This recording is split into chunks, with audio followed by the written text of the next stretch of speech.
नमस्कार। वैसे तो सभी नेता ये कहते हैं कि राजनीति नहीं करनी है, लेकिन राजनीति करने में कोई कसर नहीं छोड़ते हैं। लेकिन फिर भी कई बार लगता है कि आप राजनीति का कोई तो वक्त चुनेंगे, और एक बार जब आप राजनीति करते करते हार जाएं और खास करके महामारी जैसी स्थिति हो, उससे निपटने में आप नाकाम हो जाएं, तब तो कहीं जाके रुकेंगे। लेकिन कुछ नेता ऐसे होते हैं, कुछ क्रांतिकारी नेता होते हैं जो नहीं रुकते हैं। वो राजनीति नहीं करना है ये कहते ही इसीलिए हैं कि पहला बड़ा मौका उन्हें मिले और वो धीरे से वो ऐसी राजनीति कर दे कि लगे कि अरे वाह, क्या क्रांतिकारी राजनीति हो गई। लेकिन हर वक्त ये संभव नहीं होता है। एक बार दो बार काठ की हांडी जो है वो बार बार नहीं चढ़ती है। ये मुहावरा है, लेकिन राजनीति में भी ये लागू है।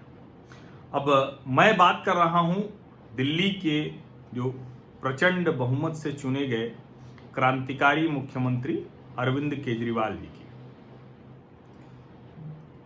दिल्ली के हालात वो नहीं संभाल पाए। दिल्ली से सबसे पहले भगदड़ हुई, जिसमें आरोप लग रहे हैं कि उनकी पार्टी ने लोगों को भगाया, आनंद विहार तक भेज दिया। देश भर में जो भगदड़ मची उसकी शुरुआत वहां से हुई। प्रतिदिन प्रेस कॉन्फ्रेंस में वो बताते रहे कि 100, 200, 400, 600, 1000 इतनी तक बेड की हम व्यवस्था प्रतिदिन कर चुके हैं। क्या? चाइनीज वायरस से 4 कदम आगे। अंत में होता क्या है कि जब स्थितियां खराब होने लगती हैं तो समझ में आता है कि नहीं, वो तो न टेस्ट करेंगे, न चेक करेंगे, न अस्पतालों में बिस्तर है। फिर उन्होंने कहा कि नहीं, ये बिस्तर का ऐप है, उस ऐप पे आप देखिए और जाइए, बिस्तर मिल जाएगा। उस पर भी नई बात बनी तो उन्होंने सबका सब निजी अस्पतालों में डाल दिया, उनके सर पर डाल दिया। फिर सर गंगाराम हॉस्पिटल, तो गंगाराम अस्पताल पे भी मामला दर्ज करा दिया। ये सब वो करते रहे, लेकिन इसमें जो मूल बात थी कि दिल्ली के लोगों को कुछ मिलेगा क्या, तो कुछ नहीं मिला। दिल्ली बनाम देश करा दिया, दिल्ली की सीमाएं सील कर दी। यानी वो सारा जो विभाजन कराने वाला जो कुछ भी वो कर सकते थे वो करते रहे।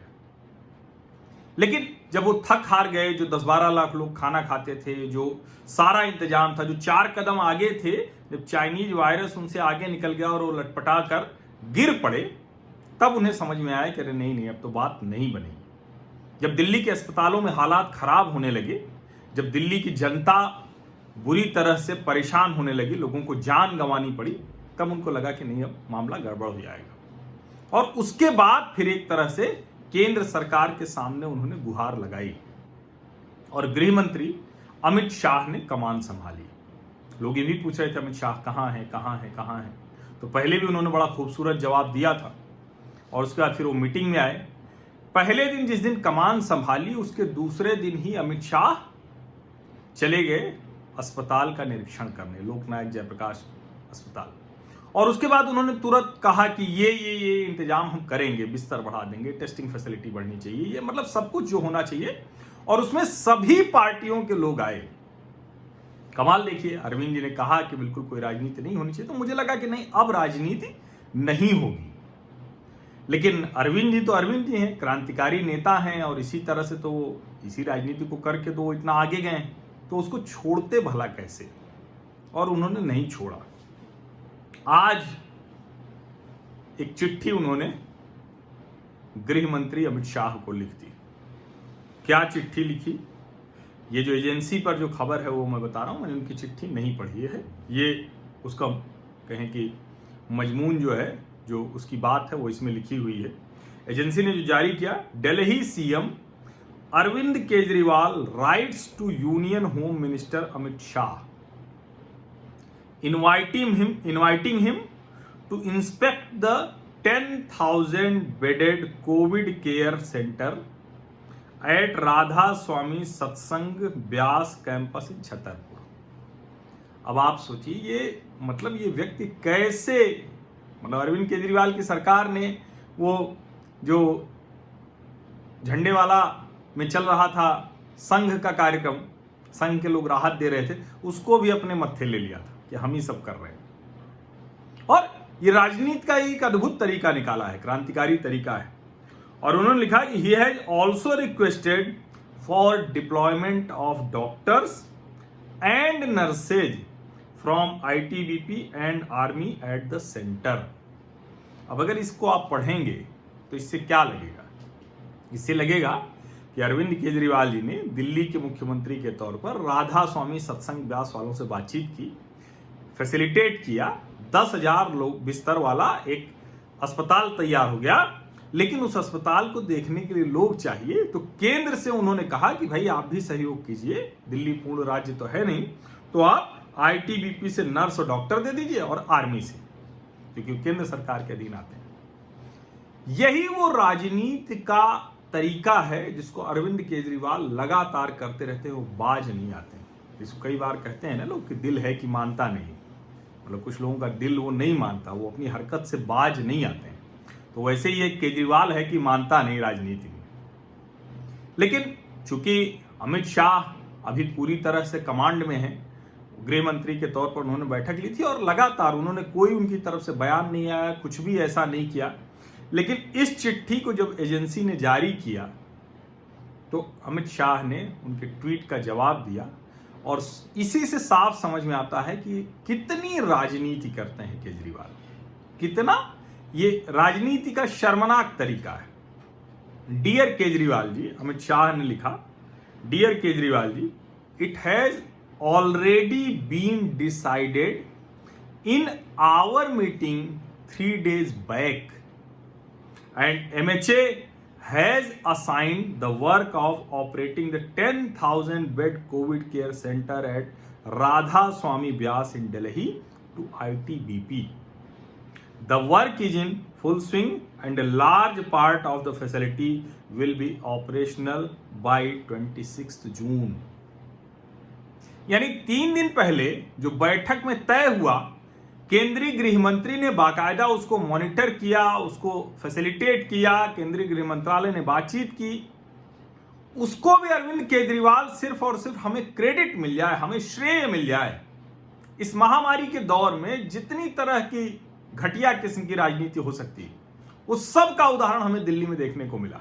और अब यह भी देखने को मिला जो ऑपरेशनल होने वाला है, जिसकी जानकारी हम आपस में आमने सामने गृह मंत्री और मुख्यमंत्री के तौर पर बैठकर बात कर रहे हैं, उसमें गृह मंत्री को चिट्ठी लिख के कहना कि आप आइए और वो देख लीजिए, आपकी बनाई फैसिलिटी हो तो बताइए ना। लेकिन चूंकि ये आदत है, आपको याद होगा वो दूसरे राज्यों के शिक्षा मंत्रियों को कहते हैं कि आइए हमारे स्कूल देख लीजिए, आइए हमारी मोहल्ला क्लिनिक देख लीजिए।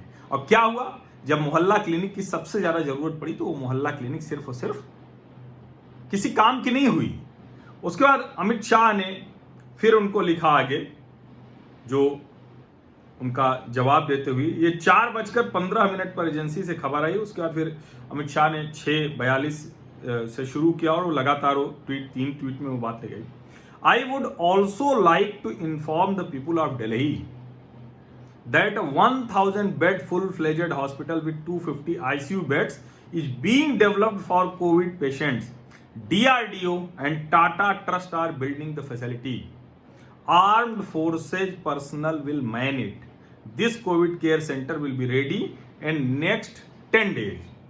उसके बाद एक और ट्वीट है जिसमें उन्होंने कहा है कि armed forces personnel have been detailed for providing medical care and attention to COVID patients housed in the railway coaches in Delhi.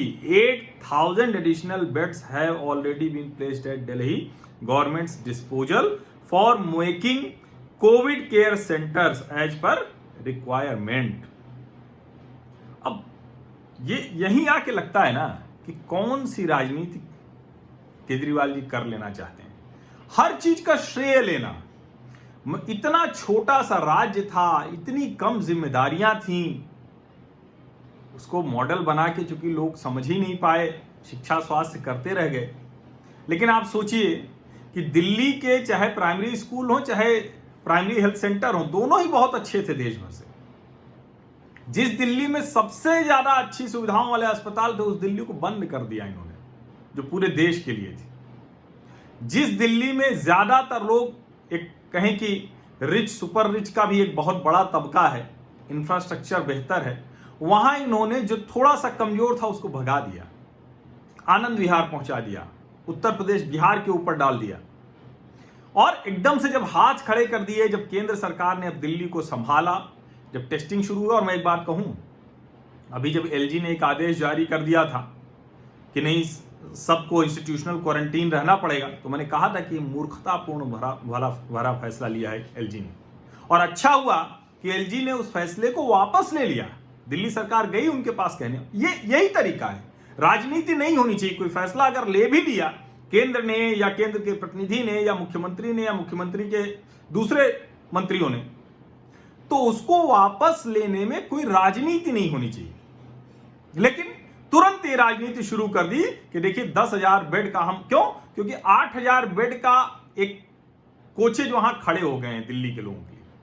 अरे भाई, दिल्ली को आप सुविधा दे रहे हैं ये बताइए, लेकिन दिल्ली के लोगों को देश के खिलाफ मत खड़ा कीजिए, विभाजन की कोशिश मत कीजिए। आपने संविधान की शपथ ली है, आप राष्ट्रीय राजधानी के मुख्यमंत्री हैं और आप राष्ट्रीय राजधानी क्षेत्र की संकल्पना को ध्वस्त कर देते हैं। अमित शाह कमान संभालते हैं तो सभी एनसीआर के जो जिले के लोग हैं, मुख्यमंत्री हैं, मंत्री हैं, डीएम हैं, उन सबको बात करते हैं। यही तरीका होना चाहिए। लेकिन केजरीवाल है कि मानता नहीं। ये सब याद रखने की चीजें होती हैं। इस महामारी के दौर में भी केजरीवाल है कि मानता नहीं। और ये बहुत ही मतलब ये हरकत, इसका कोई मतलब नहीं है। ये क्या है कि अगर आप कह रहे हैं कि आइए देखिए, हम निश्चित तौर पर दिल्ली सरकार ने कुछ एक्स्ट्रा ऑर्डिनरी कर दिया तो मॉडल होना चाहिए था देश को। मुंबई फिर भी बहुत मुसीबत में है। मुंबई में जगह नहीं है, मुंबई में सुविधा नहीं, संसाधन नहीं, फिर भी धारावी अब कंट्रोल कर ले गया है। दिल्ली में कौन सा मॉडल हुआ? नहीं हो पाया ना। और उसके बावजूद आप राजनीति कर रहे हैं, सिर्फ श्रेय ले लेने की, अपने सर पर ताज सजा लेना है बिना कुछ किए। इसीलिए मैं कह रहा हूं, केंद्र शासित राज्य होने का लाभ मिलता रहा अरविंद को कि बिना कुछ किए ढेर सारा कुछ करने का श्रेय ले लिया और वही राजनीति करते हुए आगे बढ़ना चाहते हैं। लेकिन इस बार क्योंकि अमित शाह सामने हैं, उन्होंने स्पष्ट कर दिया और आप लोगों को भी जानना चाहिए कि दिल्ली सरकार कुछ नहीं कर पाई, फेल हो गई। अब केंद्र सरकार ने जब समन्वय करके सभी एजेंसियों को एक साथ लाने की कोशिश की है तो उसमें भी ये राजनीति कर रहे हैं, जो अच्छी बात नहीं है। बहुत बहुत धन्यवाद।